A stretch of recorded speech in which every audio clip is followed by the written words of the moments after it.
All right. Hey, everybody. Welcome to FanGirl Friday Live. It's another edition of our weekly show. I am Anita Castellar. I am the original OG of FanGirl Consulting and Brand Management, which is our little up and coming agency. Every week we talk about fandom, pop culture, the business behind fandom. I invite some friends, family members, and industry colleagues to join me in on this conversation as we talk about all things fandom and related to business, and hopefully we'll have some fun and learn a little bit of information. So this week, I want to bring in my friend Chris. Chris Mann, thank you for joining us this week. We How's are it going going? to talk all things esports. So why don't you tell us a little bit about yourself and introduce yourself? Sure. Chris Mann. I'm the VP of Partnerships at Dignitas. We're an esports team. We operate in some of the biggest esports leagues in the world, like League of Legends, League Championship Series, as well as having CSGO. We have a men's and women's team, multi-time world championship women's team we're really excited about. We've got a great Rocket League team. We've got players in Smash, Clash Royale, along with a host of content creators. And the team is owned and operated by Harris Blitzer Sports and Entertainment, who owns the Devils and Sixers, as well as in partnership with a couple other teams like the Houston Rockets and the Boston Bruins. So the largest traditional sports ownership group in esports. Well, shout out to my Sixers. I'm originally from Philadelphia, so coming back soon, right? That's right. Maybe I'll get to see them actually down at Disney World because it's not too far from here. But no, I'm glad that we could get this, get together to have a chance to chat. Tell us a little bit more about yourself, your fandoms, and if you have any, but I think you do from your background, and and kind of how does that relate to your work today? Yeah, so I mean, like many people who I just turned 40. I'm not afraid to say it. I think I look good for a 40-year-old guy. Yeah, I look a little younger. Yeah, I mean, I grew up in the 80s, 90s. Like I grew up playing video games. I grew up collecting comic books. Like I told you, I'd break out some of my old comic books. I love it. Daredevil. I went deep Marvel and DC to show equal love. Right. So I grew up playing games. I remember getting a Nintendo and Mike Tyson's Punch Out in '86, and that was awesome. NES, and grew up just playing games, collecting cards, collecting comics, watching the typical thing anyone who grew up in that time period did. And so I've always been a fan. And I used to work in the sports industry for a very long time. I grew up playing a ton of sports. I'm from New Jersey. Grew up wrestling, grew up playing football, and always a fan of gaming and as well as traditional sports, and worked in the traditional sports space for a very long time. I led Campbell's Chunky Soup's NFL business for about 10 years. I helped Pepsi get into mixed martial arts through their sponsorship with Uriah Faber, who's like crazy still fighting to this day, and as well as a couple other fighters, and the Amp Energy brand. And then I worked on a few other projects in the traditional sports space. And about 4 years ago, I had an opportunity to join. At the time, it was WME IMG, obviously top tier agency, one of the best agencies in the world, and lead their T-Mobile business in terms of esports. And was a fan of the space. Was really following the space and its growth, because esports isn't something new. It's actually kind of in its infancy. It's been around since the 70s, but then over the last probably 10 to 15 years, a lot of people have really started hearing about it. The TV deals, the media deals, the investment, that's really the last probably 10 years, 5 to 10 years. Right. So it's a space that was on my radar. It's a space that is innovative. It's a space that's different. It's digital. We all know the importance of a digital world right now, unfortunately right now, but as we move into the future, especially as it comes towards innovation. And so I jumped at the opportunity. Working on T-Mobile was always the first mover and exciting brand to work on. We did some really great projects, and I jumped over to the esports team property side. So now I mentioned I'm at Dignitas, and we work with those top tier those leagues, and then we also, funny enough, to continue my telecom experience, brought in Verizon as their first sponsorship in esports, and we're working with them very closely right now, along with a host of other brands. So I've always been a lifelong gamer. I built my own PC actually right before I started at working on T-Mobile and got into esports, and now that PC I game on it more than I edit videos and photos. So it's just kind of how things work. Yeah, I have a son in here who's a game. We talked about this before, but I have a son. Yeah, he actually built his own, kind of customized his own PC as well. Does a lot of PC gaming and jumps between all the platforms and stuff. It's interesting how the younger folks are not like just one platform specific anymore. They just kind of go wherever their property goes, whatever their fandom takes them. and that's basically where, now there's a cross-platform game. So that's kind of neat too. It gives everybody flexibility. Well, that's the thing, right? It's like you hit on it, like cross-platform. You can play Rocket League on someone PC, Xbox, PlayStation, or even Switch, right? Same with Fortnite. I think that's really important, just because the more the community can play, the more, not everyone can afford a gaming PC, but they may have great skills and they want to compete at the highest level.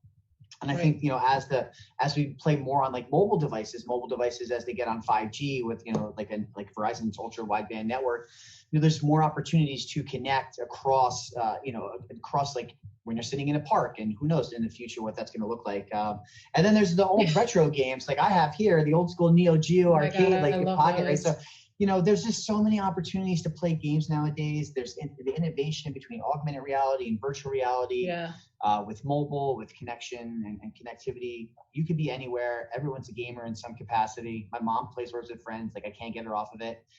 It's just, I love it. it's what, gaming is part of our culture. It's part of our life. Yeah. I actually still love the old school versions. Like I even bought the mini NES when it came out, and, I just love, and actually we were at a barcade just this past week, and I was playing Tekken, which I completely love. I love all the old school fighter games, but it's fun and it's interesting. I mean, it brings people together in a community, which is kind of some things that I talk about, continuously. That's something that threads throughout whatever property or brand or franchise you're talking about, or, entity. That's, people want to be part of something. They want to be part of something big. How do you feel like that translates for esports? Yeah, I think, so esports, the way I like to break down esports and how it relates to gaming, right? So there's like saying the word sports is like saying the word esports, saying the word football is like saying League of Legends, and then saying NFL is like LCS, right? Like the competitive league, the actual structured, organized competitive league. And so I think how that translates to esports is, people play games. You play games for a variety of different reasons, the same way you play sports for a variety of different reasons, and you're passionate about those things, and that's what you're a fan of.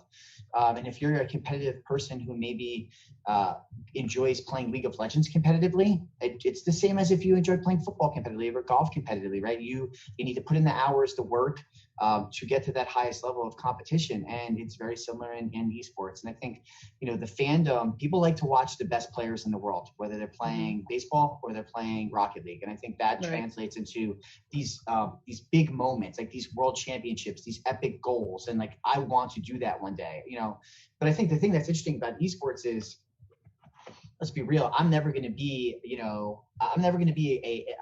an athlete like LeBron James. I can't dunk. I can't, shoot a three. I can't, those are things that I just wasn't. I'm a 5'8" Italian guy from Jersey, right? LeBron is like what, 6'8", and, or Michael Jordan or Clay Matthews. Like these guys were blessed with certain physical gifts. And, but on esports side, it's not necessarily about the physical, that's a big part of it, your reaction time.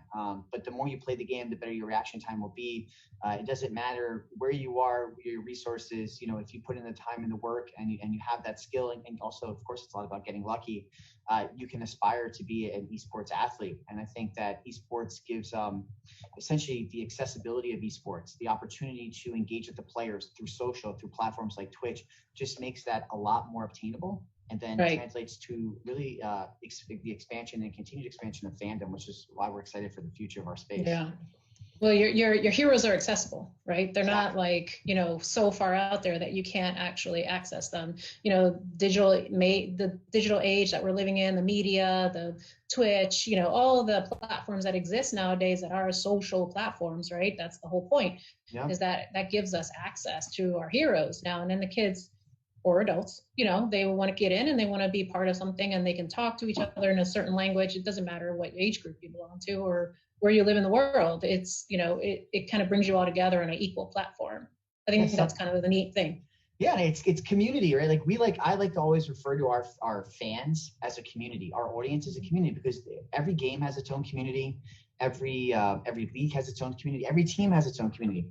So I like to, we're building and we're engaging with our community, and our community is accessible, whether it's through Discord, where our players go in after a game and chat with them, or doing a community game night with bringing in one of our players, Hugs, who plays Smash Brothers.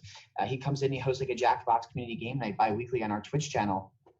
It's just building community. It doesn't matter, like you said, your age. There's a team of grandpas. They're called the Silver Snipers. Oh my gosh, and they that's go awesome. on and play games like CS:GO. So I think it's, it's really interesting. It's cool. Like there's grandmas that play games. Like, I think one of the best stories that I ever saw around esports was there was this there's the Rocket League Universal Open. It was a 2v2 tournament, and one of the players he just couldn't make it. He couldn't play, and it doesn't matter why he couldn't play. But essentially, another player was left without a partner, and that player's dad stepped in and played, and scored a goal in a very creative and fun way, thanks to the other team. And it was like this, like think about that bonding moment. Like your son's playing Rocket League. You're there to support him. For whatever reason, his partner can't show up. So you as a dad, step in and play competitive Rocket League in this Universal Open that's on NBC. Right. And then it like blew up on, across the internet. It went viral. And I think it's really those feel-good stories, those feel-good moments, and those opportunities. And hey, it's Father's Day this weekend, and we'll see what my 14-month-old son and I will play. Probably not any video games. Yeah, you might want to stick with like the Elmo touchscreen kind of stuff. You might want to stick with that one. But so how many teams actually exist, or how many leagues? I mean, how to break down the numbers for us, because it's something that's really out there and nobody really knows how to gather the data, at least not people that I talk to. So give us some info. Sure, the esports ecosystem is extremely saturated with teams, especially in North America. And it doesn't take much to start an esports team, right? You could start one, and if you have great players. I mean, of course, the case takes capital, but I think the ecosystem and coming, when I worked on the agency side and like consulting with brands to get into the space, they're like this space is too complex. I don't know how to get in. Mm-hmm. Well, let's just start with, you're a big brand. You want to make a big impact. You want to partner with the best league, the best teams, and those are in League of Legends. We have a team in League of Legends, Dignitas, along with some of the other top teams in the world. And then there's other League of Legends leagues around the globe that also play and all come together for World Championship. So there's many different ways to get in, right? It's the team path, it's the league path, similar to traditional sports. You could go influencer path directly to a Ninja's not esports. Ninja's like, he's more gaming as culture, gaming as entertainment. You could go directly to an influencer. You could go, there's many different avenues. You could go to Twitch for like your traditional media buy, or even extension of the media buy with a partnership. So there's many different opportunities and avenues to enter. And I always go back to when I talk to brands, what are your goals and objectives? What do you want to do? And then that we can help you. I have a solution for you. I have a solution for you no matter what your goal and objective are, because we want to be creative. We want to be focused on delivering those goals and objectives. And we can come up with something that'll help you deliver on your on those. So don't get scared on the ecosystem. Have a clear goal and objective. Don't just get into esports because someone said, oh, we need to get into esports. What are we doing with esports? Like, esports is different than gaming. Is gaming your strategy, or is esports your strategy? Well, explain the difference. Explain the difference, because I don't think a lot of people understand that. Explain the difference. Sure. Go back. It's like, so Dignitas is a esports team, right? But we're also in digital sports and entertainment. So the entertainment factor of us is we have content creators. Content creators don't play competitively. We have a content creator. Her name is Hercules. We just picked her up. She plays Rocket League. She's been blowing up on TikTok. Another content creator named Artstar.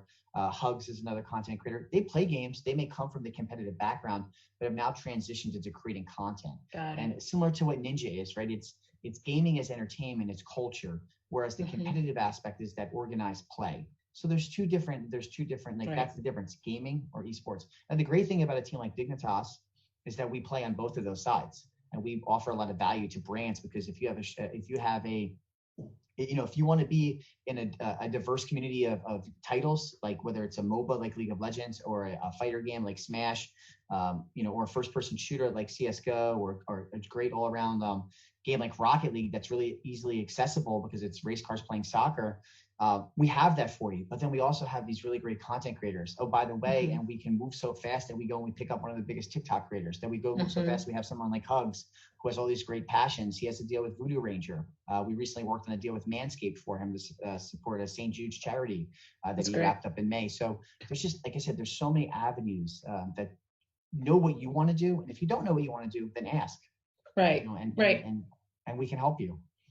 So, it really sounds like, though, that there's not that much of an obstacle for entry for people who are wanting to partner up with esports teams or even gaming, community in general, right? Because from what I'm gathering, what you're saying is that esports essentially is the formalized, competitive nature of the gaming community, video gaming community. And in gaming is generally, I like the culture. I like to dip in and out. I like to play games, whether it be a mobile PC platform, like PS5 or whatever. And so you can dip in that. And if you're a brand that you want to partner with somebody like yourself, then, you can either focus on those types of things, but it doesn't always have to be a ton of money either, because I think that's another barrier that people, have in their minds, that it's like a big barrier. Well, listen, obviously budget and is going to dictate the level of the partnership. But at the same time, I think there's some opportunities to create programs that will allow certain brands, of course, bigger brands we're always open to having conversations with, and the value that those brands bring, or the vanity of working with a big brand. I think that's very interesting. So yeah, I mean, budget, certainly could be a factor in the assets and deliverables, but it doesn't have to stop you. There is an opportunity no matter what your budget is. If you're really interested in Magic the Gathering, maybe we don't have a Magic team, but we can help, introduce you to someone who does. And there's an opportunity or a content creator that, that's out there that may be a great fit for you. Because we want you to have a good experience in our space, and our space is esports and gaming. It's entertainment, it's digital entertainment.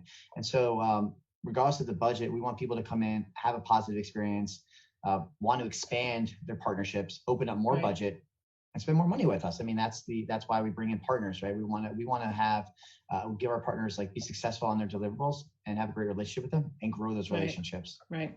It's like the difference between dating and marrying, right? Yeah. Where you're like, I want to dip in and out. I might want to date a little bit, but once I'm married. I'm really expanding that. And you have kids. Then you have a house, man cave, which is also my office. Yeah. Well, now everybody's in their man cave, fan cave in their office. So. I know. You can kind of see behind me. I've got my assault bike back there and some weights on the floor, and I've got I've got all my my for you. You've been staying really healthy, unlike some of us. Don't let it fool you. I've actually been running a lot more outside over the last probably 2 weeks, and late night runs. The baby goes down around 8, 9. Starts getting dark. I try to get about 2 miles in. And just try to stay active during this time. Can't do jujitsu right now, obviously for those obvious reasons. Hit the weights a little bit every now and then. But yeah, I mean, I think it's important to stay active. But there's a lot of virtual happy hours with a lot of friends, and that's of course true. We're not drinking water on those. No, are you really? Come on, I'm shocked. Come on. But, we all have our coping mechanisms during the pandemic, right? And part of it's mental health. Part of it's also engaging in esports. I've been seeing all the reports coming out as far as engagement and sales and, how many people are gaming and all the different various ways that they're gaming with each other. It's been very interesting to see they're calling each other on Twitch or FaceTimes or Zooms or all these different ways to, keep connected with each other. But, it's interesting because, like you said, it's been around for a while, right? It's not just now. It's just exploded onto the scene. It's like the longest startup ever. So, there's a perception and a stereotype that was there before, but it seems like, who's laughing now and who's not laughing now at the esports players. Yeah, I mean, LCS has been around for one of the longest standing leagues. And so can you explain LCS? So it's League Championship Series, and it's the competitive League of Legends league here in North America. It's actually really interesting stat for those marketers out there that are interested in esports. LCS is the third most popular in terms of viewership sport in North America for AMAs, and it's only behind NFL, NBA, and then LCS. So 18 to 34-year-olds are consuming a lot of LCS. And the really thing is it's LCS and Academy. So Academy is almost like the feeder system to minor league systems. So Dignitas, we have a team, an LCS team, and an Academy team. Academy is the 9th most watched sport in this country for millennials who are between 18 and 34. So if you think about that, if you do a deal with us, you get access to 2 of the top 10 most watched sports in this country for millennials. Seems like a really solid opportunity. You get access to 10 content creators, pros, opportunities to influence across the League of Legends community, the largest community, in terms of gaming. So it's a really, really impactful investment for brands. And it's also brand friendly. I don't have to worry about guns. There's a lot of magic happening, a lot of, so it's a, a game with a lot of myth and mythology. So if you're a brand who's kind of, hey, we don't want to be partnered with any first person shooters, this is a really good opportunity for you. Right. Right.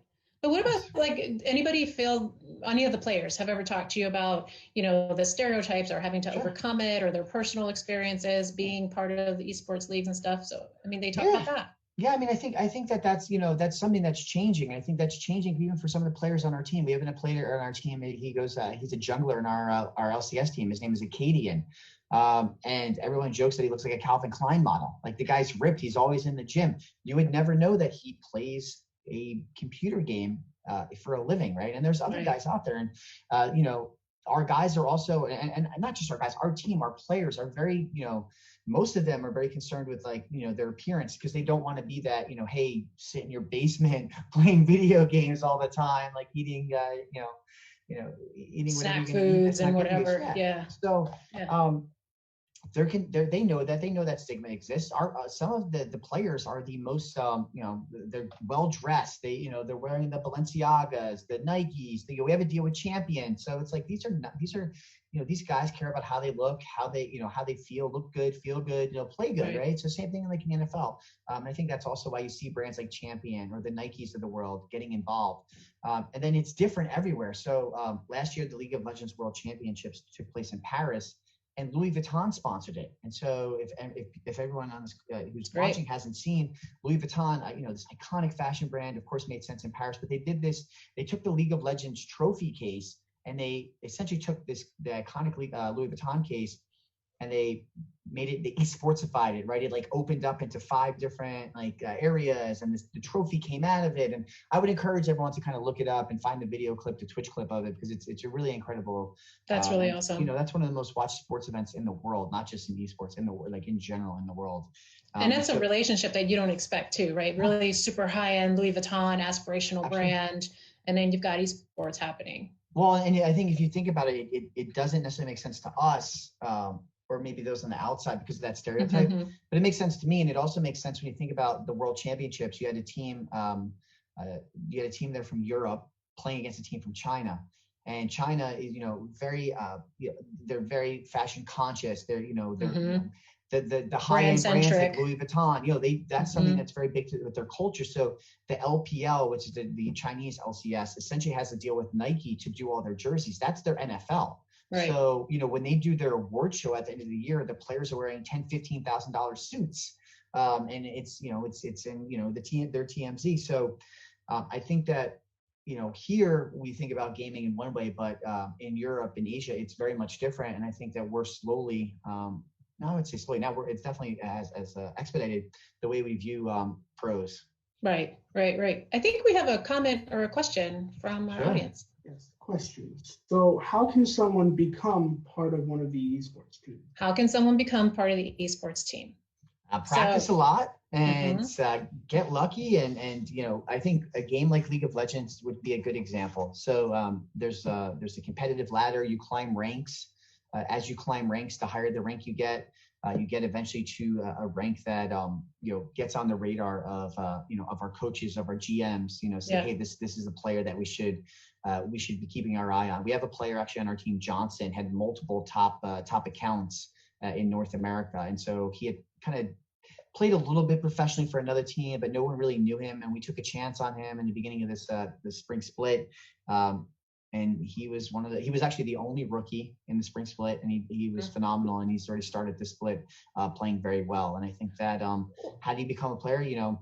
Of course, climbing the competitive ladder helps in the game that you're in. If streaming also helps, playing in a lot of tournaments, these are ways that you can kind of climb the get yourselves on the radar of teams. Well, I've also, because I had a, young man in the household here, he's going off to college soon, but, where I've seen is that because his interest also lays in his career, I've become a little bit more educated myself. And there's a lot of university leagues, there's collegiate leagues now that are getting in there, almost like, where you have all the other, MAC tournaments and all these different kinds of things for basketball or sports, there's those equivalents as well. So if you're a young person wanting to get in, male, female, doesn't matter. There's the collegiate league route. There's also, ones that I've seen like Game Gym, which is really interesting. I've been kind of keeping an eye on those guys. And so they're Super like amateur League. feeding. Yeah, Super Gaming League, you know, so those are really amateur feeder, you know, networks basically. And so if you get into the amateur, then maybe you get in the pro-am, and then you know, you keep, you know, dipping your toe in various tournaments. That's what I've seen, at least. I mean, obviously you're the expert, but, you know, having done some research with a teenager on like, what's your career path going to be? And then, okay, how do we actually do a collegiate, you know, like planning phase for that, then, and he doesn't want to be an esport, like, you know, he doesn't want to be the star of the gamer. Of course, if he ever cracks it, then that's great. But, you know, on the other hand, it's like, it's just interesting to see how much there is now actually a feeder system being built from schools, scholarships, programs, you know, management, you know, systems. There's like Syracuse, I think, just announced some coursework. There's Becker College in Massachusetts. So, you know, there's a few things that it's not always, now it doesn't have to always be about luck. It can actually be, you can get plugged into a young network, you know, and keep working from there. So maybe we'll find the AAU. You don't have to be a player. I think, listen, like the esports industry is now the sport and entertainment industry. That's what it is. There's the dollars that have been invested. You know, I mentioned the teams that are invested in our you know, in Dignitas. The esports industry is sports and entertainment. It's just a different niche, and it's one that has a lot a community that's very different, because the community is much more digital. They're savvier. They tend to be a little bit younger. They're vocal. They can spot BS, and that's great. That's fine, because as a brand, you want to come in and you want to give value to them. But I think in terms of career, like, you can business development, marketing, partnerships, partnership activation. Eventually, there'll be a lot more hospitality around the esports industry. Hopefully, at some point, facilities, ticketing. We're very big with mental health, with as well as physical recovery. So you've seen brands like Hyperice get involved in the industry. So these, you know, you're starting to see people like myself who have transitioned from traditional sports to esports, because it's the same industry. It's just a different, it's the same discipline. It's just different things they have to learn. Like a complementary, you know, complementary skills. So you don't need to go to college to study esports. And I'm sure there's a lot of colleges out there like, oh, don't say that. But it's like, I don't have, you know, you can go and you can be good at business. You can be good at communications if you want to do my job. Like you know, you have to learn, you have to get hands-on training, you have to intern, you have to work your way up the same way you would work your way up to eventually, you know, work anywhere, work in a job that you have, you know, and you've been fortunate enough to and have the experience you have, or work at the New York Giants or Jets or whoever. Like, it's the same industry, it's just different discipline. So different career paths can take you to the same goal, basically. You know, sports management, which is also another career path, but marketing, business, you know, communications. Yeah, there's a lot of access points. But I think there's like, we don't know what we don't know, right? Or there's a lot of folks in the world who are in that camp. You know, and they know that it's out there somewhere, but they don't understand how to crack the code to get in it. So hopefully somebody's watching and learning something today, and hopefully finding the way that they can, you know, maneuver their path in there. And I think it's really interesting. There's also emerging groups of people within esports. So I'd love to talk more about your all-female team. So can you tell us about how that started and why they're so special? So we're you know, one of the things at Dignitas is really we want to be the champions of diversity now more than ever, especially around the Black Lives Matter movement. And to me, that's not a movement. That's something that, you know, is been always important to us. Equality of people, something to me, like, I grew up in a very diverse area, and I've always had friends of all colors, shapes, sizes, religions. That doesn't matter, right? And I think that's something at Dignitas, our CEO, Michael Prindeville, has done. Really, we were one of the first teams to put out a statement around the unfortunate situation with George Floyd. And that also extended before, right? In terms of that was something around Black Lives Matter. But then on the female side, like, you know, there's just another thing that's that's unfortunate in the gaming industry is the stigma around women and women in gaming, and the toxicity that women have to deal with. And that's, to us, that's not cool. And we want to be the champions. We want to inspire and empower the next generation of women and women in gaming. And DigFi is our platform that does that. We have an all-female CSGO team. They are championship CSGO two-time world champions. They also are the first team that's going to compete in 2 different games. So not only are they competing in CSGO now, but they're also competing in Valorant. And I think this all goes back to one person in our org, Heather Garazzo. She's our VP of marketing. She's the only female in the Esports Hall of Fame, former CSGO champion herself. and really at the forefront of this industry, and something that I can get behind, and I know everyone else in the org can as well, because we really feel strongly about inclusion. And so that's our all-female team, our all-female platform, and we're really excited to have that and be one of the only teams that actually has, I think there's maybe one other team that has another all-female team, but we, having that female team, having this platform for Dig Fee, and then growing and expanding that in the future is going to be important for us. Yeah. Along with championing diversity. How'd you pick the name? Is it like FE, like short for female, or? Yes. Okay. I mean, keep it simple. Seems self-explanatory, but you never know. There could be a story behind it. No, keep it simple, and I think it goes really well with Dig and Dignitas and Dig Fee, right? So. Yeah. Thinking about that diversity angle, right? Like, how do you actually put that filter in as you're choosing your players or hiring your staff? How does that come into play? Yeah, I mean, I think it's, at the end of the day, it's just being more open and putting things out in a way where we can, ensure that we're giving everyone a look and an opportunity. I think that there's challenges, but there's also, that means the challenge is just an opportunity to overcome. And there's a lot of great content creators out there that may happen to be Black. There's folks in the industry that may want to work in partnerships or, in selling or be players. And I think that it really depends on the role, the position. You want to hire the best people for every role. But I think, we want to go, we want to do that, but we also want to make sure that we're casting a wider net than we may have casted in the past. And that stops sort of the top down, and that stops not only our player side, but on our operations and business side. Yeah, I feel like there's a similar aspect to it, like in the toy licensing industry. Number one, there's always like this weird veil of information that people don't know how to actually break in and see what exactly are the career paths in there. We have an initiative going on with Women in Toys right now where we're kind of doing the same thing. We always have mentorship as part of our core competencies, but like taking it one deep further, and for me as a woman of color, being in the toy industry, it's been an interesting ride. It's always been kind of like I'm either the youngest person in the room or the darkest person in the room or the few females in the room. I mean, it's changed. Don't get me wrong. It's actually come a long way since then, but it's still very interesting when you talk to someone and say, what do you do for a living? You say, oh, I work in esports, or I work in toys, or I work in licensing. Like, that sounds great. How do you do that? Right. Exactly. So, I think it's just behooving of all of us now to really take that even further and be more active as far as like, where's that net going to be cast? Now it's like, you have to be really thoughtful to get to where you want to go or the people that you want to bring in, at least to the conversation, at least to the review process, right? Like to your point, you always want to make sure it's the right person for the right job at the right moment. Absolutely. But, making more thoughtful choices about where you're casting that net, I think is really part of the filter for all of us. I agree. And so that 100%, that net, that mentorship, I was involved in, there was a group where we were mentoring women who wanted to get into esports. I was involved in that. I was mentoring someone, she was in New Zealand. So it was really interesting and having conversations with her and around opportunities.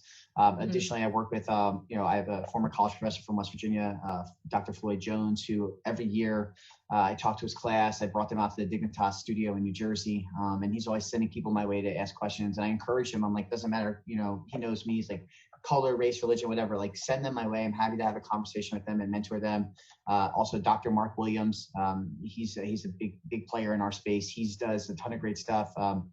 Around historic Black colleges and universities. And we've been in conversations to do something around esports and gaming, because when you think of HBCU, they may not, like you said, they may not know about this space. So how do I come in and work with Dr. Mark to help educate them, mentor them, and give them the opportunities that they may have not known about, and be really like, be a leader and an innovator and different. Like, to me, that's really important. And that goes back to like why I got into esports. Like, I was doing the same thing all the time in the NFL every year. And I love it. And it was cushy. It was exciting. You work at the NFL and being on commercial shoots with Victor Cruz and, all these great guys, but it's like, you're always doing the same thing. And esports is different. It's innovative, it's inclusive, and there's opportunity there. And so whether it's working with HBCUs or bringing in brands like Verizon or meeting people like you and I met randomly, and you're like, hey, what's going on? And I'm like, I love toys. And you would never know that. Like a guy who used to wrestle, who works in esports, who like has this big Transformers thing. I told you I was going to Optimus Prime.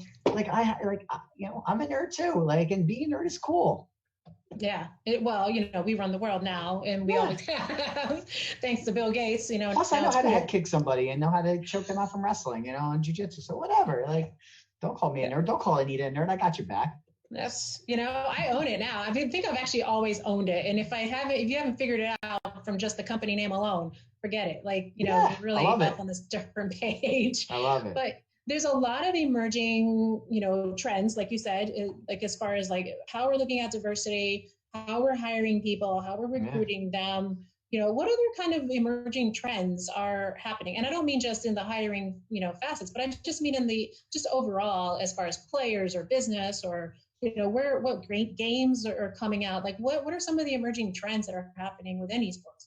So I think this is one that you're going to see a lot of and continue in the future, right? It's how does technology and innovation add to access? And I think we're really lucky we're having a partner like Verizon. Innovation leads to access. Access leads to bigger community. Bigger community leads to more impactful partnerships. More impactful partnerships lead to more brands coming in. And then that snowball effect happens. But before we get to the business side of it, that trend of innovation through access, I think is really important. And we talked about it a little bit earlier where it's like, if I can go, and I can do this now, like if I can go and play a game on my phone or, and sit in a park, hopefully without a mask on in the future where you can get together with people, and have these experiences, and it's not just in your house by yourself. I think that's really interesting. I also think another trend is going to be, again, this is innovation through access, like augmented reality, virtual reality, right? How long until we're in that Ready Player One situation? Some mix of that to up our game.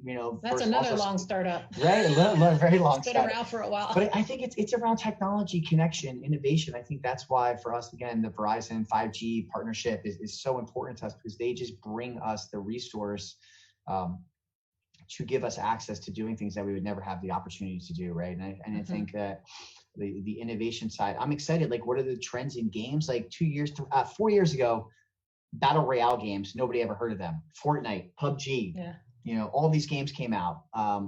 Now that's the big craze. What is, games like Minecraft or look at Animal Crossing, right? It's just like, I don't even know what happens in Animal Crossing. I don't have it. Like, I don't have time to play that. Like, but it's cool, and I like watching it. Time. Right, it's an investment in time, but and like get your turn-ups and the turn-up market. And I see like celebrities like Danny Trejo, Machete, like he's like come join my island, and like or like we released Dignitas released like some hoodies and some merchandise in game as some other teams have as well. And it's just like again, it's gaming, it's culture, it's access, it's innovation, it's so many things. The trends that there's more game studios, the PS5, the Xbox One X, what's next with Nintendo? Do you even need to do that? Like I actually can play Xbox on my phone now. Like I have when 5G becomes more readily available, my Xbox, which is in the room over there, I can hook up my controller, get a little platform.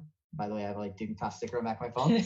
But it's like I can be on the train commuting in one day and turn my phone and play play whatever game on my phone, as I commute, because that connection is there. So you're going to be more tapped in through that innovation and technology. Right. Well, that's what brands love. Brands love for you to be connected to their brand all day, all the time, anywhere you are. Right. That's the value that they bring. Exactly. Yeah. And that's the experience. And then of course, if you're connecting to other people, then amazing, right? Because then that's part of the added benefits. Absolutely. So, I think it's interesting to see kind of what's on the horizon, but if esports is as big as it is today, where do you think it could go from here? Yeah, I mean, esports is like in China, the League of Legends World Championships are selling out 90,000 seat arenas. It's going to do that here. And is it going to do that here next year? Well, we don't know when it's going to do it here just because of the situation with COVID, but I do fully believe that as esports becomes more accessible through innovation, through technology, that you will see the continued growth of this space. And there will be games, they will come and they will go. And games like League of Legends stand the test of time, right? And I think that there'll be new games that bring in new audiences. And a game like Rocket League, which is so accessible, which you and I can play in either you don't need a lot of skill. You like it's fun, you need skill to play well, but for you and I to kick back with a friend and have a fun Friday night, or bring you over, like you come over with your husband, and I'm hanging out, my wife, my baby, like your son, like we can games bring people together. And I think that's like the interesting thing, right? It's games. It's not frowned upon to play games with your son or daughter anymore. It's something, it's bonding time, especially for people like our age. Like I grew up playing games, you grew up playing games. Like you can play games with your family, along with throwing a ball. And I think that's only going to help pass fandom. We talked about, like, let's wrap it all back up, right? It's like fandom takes time to develop, right? The NFL's been around for over 100 years. People have been passing their fandom down at the NFL and the New York Giants for hundreds of years. Esports, Dignitas been around since 2003, one of the older teams. People have been just now starting to pass down maybe their Dignitas fandom, as just as fandom gets passed down in every sport. So I'm really excited 5-10 years from now, 20 years from now. Like, think about, like, the 14-year-old who loves watching Dignitas play League of Legends. In 20 years, they're going to hopefully have a family, will have more disposable income, have the opportunity to pass that fandom down to their children. They're also, what we find also is, if you follow esports, you're probably a little bit more technologically savvy. You're probably more likely to be an influencer within your family and friend group. If you're an influencer, even that micro influencer, you have a better chance to pass fandom along to someone else. Yeah. So if we can make that person a fan of Dignitas, and then they pass that fandom on to a few more people, that's just the additional fandom that we're going to continue to pass on. I think that's really important. The same thing that happens with brand attribution, right? I have a Verizon customer. My family's going to be Verizon customers. We all like Verizon services. Right. That service, and we continue to pass that business, that fandom on. And I think that's like the whole goal of, like, why do I like Transformers? Why do I want to play Neo Geo? Why do I still play Mike Tyson's Punch Out? Right? It's like, it's because I'm a fan of these things. It doesn't matter. They're timeless. Right. Well, I think it's interesting that what you said, that there's multi-generational effect on fandom, but, fandom is not just, these pop culture type, brands that we're talking about, or franchises, like you were kind of alluding to it, but fandom can be, you're a loyal brand consumer of whatever brand it is. And you mentioned Verizon. I mean, you could be a great, Snuggle, liquid detergent, aficionado, and you're a fan of that brand, right? And then you're also going to propose it to other people and say, hey, you should use this. If they ever ask you, oh my gosh, about properties, about what you're doing, you're like, oh, I've got this, and I've got this, and I've got this. These are the brands that I am loyal to. And so, I've talked in other places about it, where it's like, your brand is your fandom. It's not, it doesn't matter what that brand is. Your brand is your fandom. And then your consumers, especially your core consumers, are your hardcore fans. So, I think when you look at it that way, when you look at brands and you look at, loyalty, customer loyalty, and all that stuff in that light, I think then it almost behooves us all to have more respectful dialogue and, like, communication, right, with our fans. Because when you see them as fans, and instead of this, like, weird word of consumers, it means they're almost like non-human people. It's like, oh, it takes a different tone, and I feel like your brand extensions or your brand interactions are going to be a lot different if you're looking at them that way. Well, and that's what esports does better than traditional sports, is that, you just said it, right? Go back to something we mentioned earlier, like the accessibility of our community, of our fans, to our players. Our players, when you do a deal with an esports team, which is unlike traditional sports, you get all of our players. All of our players are their own influencers, have their own communities, have their own fans. They're accessible to all of those fans. Our brand partners are on all of our player stream. Our players do all the activations. So it's like a one-stop shop solution for this massive scalable audience. And I think we as a team have over 10 million, access to 10 million people globally, because of our players and our team channels on social. And that's just one team. It has 10 million people access. And to build off, so to build off what you said, is like fandom, right? So again, it's like, why, and this is the stat that I always find, like, the most intriguing as a brand marketer, as a former brand marketer, is I think it's like 65% of the League of Legends community, the fans, are more likely to purchase or recommend a product associated with League of Legends or a team, compared to traditional sports, which is 8%. That's a massive gap. And the reason why is the consistent engagement, the two-way conversation, and the fandom that we have created through that access and opportunity. Right. Well, we're more influential. That's it. Yes. They're more influential. And as we scale up to continue to compete with the NFL and these other traditional sports leagues, that fandom is only going to grow. Right. And accessibility needs to stay there.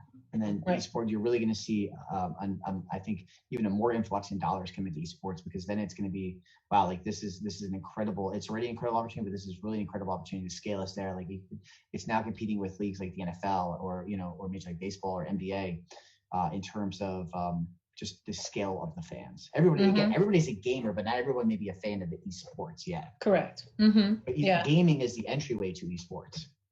It's true. It's very true. So, it's interesting because I feel like I've always felt like this, that, licensing and, brand extensions or brand interactions, they're really a two-way dialogue. They are a dialogue with your fan base, and the things that we put out are not just, if they're just toys, and they're not just a chunk of plastic, right? If they're an apparel, they're not a t-shirt, just a t-shirt, what have you. Sure. It's, it's a lot of levels when you break it down. It's a handshake with your fans.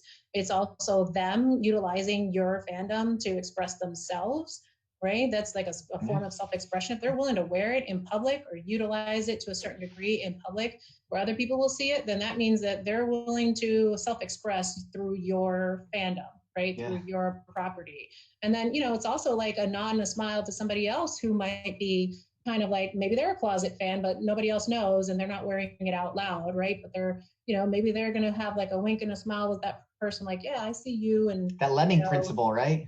Like you see one, you're going to get it out there. It's always got to get one person, right? I wear my Dignitas hoodie around Princeton all the time. Like, I get head nods, or I wear this hat. This really cool. I love this hat. It's got like the old school kind of Mario Brothers thing on it. Like people are like, oh, like, look at that. Like, that's cool. That fandom. Oh, that guy plays games. So he, that kind of ode to retro or that ode to esports and kind of like you're in the know, you're part of that community. Right. You get that cool. That's your secret handshake. It's your virtual elbow tap right now. No handshakes. That's true. No, that is very true.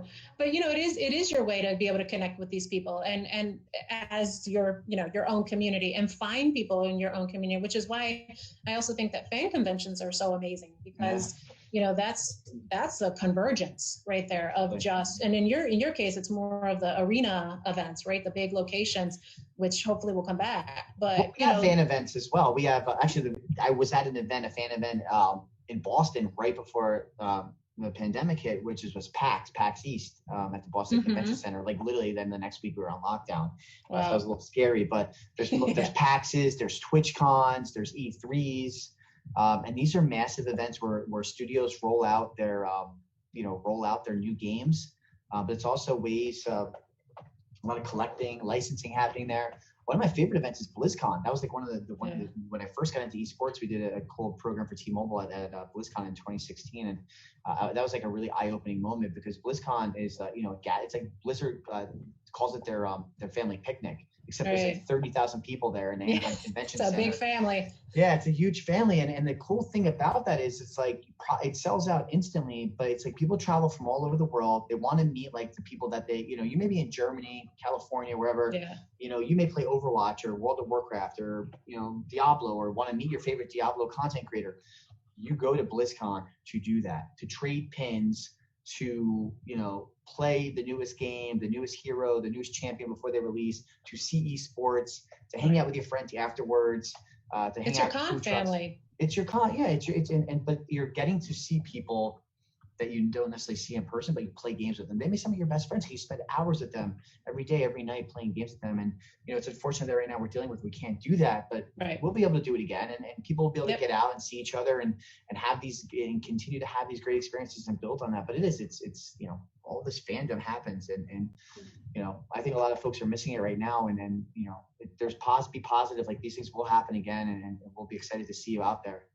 Of course. And, I love the fact that those environments are really non-judgmental, always inclusive, always accepting, very celebratory. The people are super nice to each other. I've been to a lot of fan conventions, but I actually haven't been to BlizzCon, but that's on my list of ones to get to. But, I just really think it's really interesting because you go to these places, I get so jazzed up because there's this sense of, like you said, community and non-judgment. Everybody's accepting. If you're a cosplayer, you've worked all year just to get to that moment so you can debut your costume, and everyone is complimenting you on it and taking pictures. So it's just really great. And there's no judgments, right? But everybody has an entry point, into the brand and such. Yeah. So, I think it's a really fun time. So what is one of your biggest projects or most fun project that you've ever worked on? Or, one of your biggest accomplishments? Sure. I think go back to Verizon, right? I think like doing Verizon's first deal in esports, I think for me is all the projects, all the NFL deals, player deals, commercials. You know, I think to me that like it was really a monumental moment in my career in the industry to get a company like Verizon to get into esports. That to me is a really I feel like almost like gives credibility to a lot of the other stuff that I've done, especially in the esports space. And to me, that's one that I'm most proud of. And I don't say that because of our current partner. I don't say that because I know people there. I say that because I legitimately feel like, you know, that was a major accomplishment. And it wasn't just me, our team at Dignitas, who accomplished that. You know, my director of partnerships, John Spire, helped, you know, opening that office in Los Angeles, starting, and then a week later getting thrown into the mix, moving to LA, and then opening this incredible office that we can't wait to get back into. You know, I think that that is something I'm super proud of, and will continue to be, you know, hopefully for a very long time. And if I'm not proud, then that means I did something even bigger. But that's going to be a hard one to, I think, to knock off for you know, for now. Well, that leads me to my next question then. What is it that you still want to accomplish? Yeah, I think so. I want to continue to, you know, I love bringing brands into the space first. And I did that. I've done a bunch of those deals. Hyperice, Pandora Music. We talked about Verizon, Susquehanna International Group, the first global trading firm, is a partner of Dignitas. I want to continue. I want to be known as the guy who broke down boundaries of brands to get them into esports. And because they're going to put their trust in the strategy that myself and my team put together to entrust us with their dollars and their brand to gain entry to a space that they should be in, but they don't know why they should be in it. I think to me, that's what I want to continue to do. And if I can continue to do that, I'll be successful. And you know, with success comes, you know, a lot of rewards. But I think to me, like being first, being innovative, and being ahead of the curve are things that I want to continue to really pride myself on. What's your biggest fanboy moment? Like, what is that, like, in all your career? Or do you have one?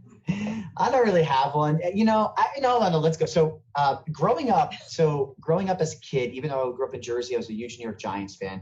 I always used to like admire Barry Sanders. So there's two players I always used to love. Don Mattingly. Every kid who grew up in Jersey in the 80s and 90s loves Don Mattingly.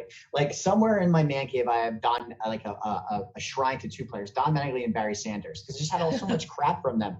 You know, because like Barry Sanders is like this, you know, where Don Mattingly was like this great Yankee player. You know, he was local. You know, Barry Sanders was this guy in Detroit, this incredible running back, super entertaining. And just like, but never like, just couldn't win. Like kind of like Mattingly, just couldn't win. But Barry, like, you know, scored a touchdown, this incredible play, handed the ball to ref and just walked off the field. Right? He just was this humble, incredible player. And so, one of the first programs I did when I worked at an agency for Pepsi for Super Bowl 40, which happened to be the first cold weather Super Bowl in Detroit, of course, my first Super Bowl, going to Detroit in the middle of the winter, was we did a program with Barry Sanders. And that was the first time I ever met Barry. And it was incredible. And I remember going to his apartment in Greektown in Detroit to pick up some tickets and drop some stuff off for him. And that was the first time I met him.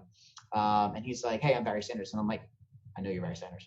That was really cool. And so it's really funny is Barry's represented by JB Bernstein, who JB Bernstein, if you know anything about the sports industry, is a legend who John Hamm plays in The $1 Million Arm. Okay. So JB is a friend of mine now and been a mentor. Like, you know, he's great. I saw him in November last, and he's this incredible entrepreneur. But he's Barry's agent, right? And he works like Barry Bonds, Barry Sanders, like all kinds of you know, legendary players. And you know, so I've essentially like, you know, that moment with Barry Sanders was really cool. But then over the years, I did a lot more stuff with Barry, and then we kind of, you know, became a little more friendly, and then we'd have conversations. And I just always thought that was like, as a kid, you know, watching him play and then having the opportunity to meet him and then become personal with him, and guys like JB, you know, it was pretty incredible. I think those were really moments like, oh wow, moments like this is really cool. Like I'm really lucky to be in this industry. Were you having an out-of-body experience and you're kind of looking at yourself like, what is going on here? That first time when he was like, "I'm Barry Sanders," I was like, "Yeah, I know."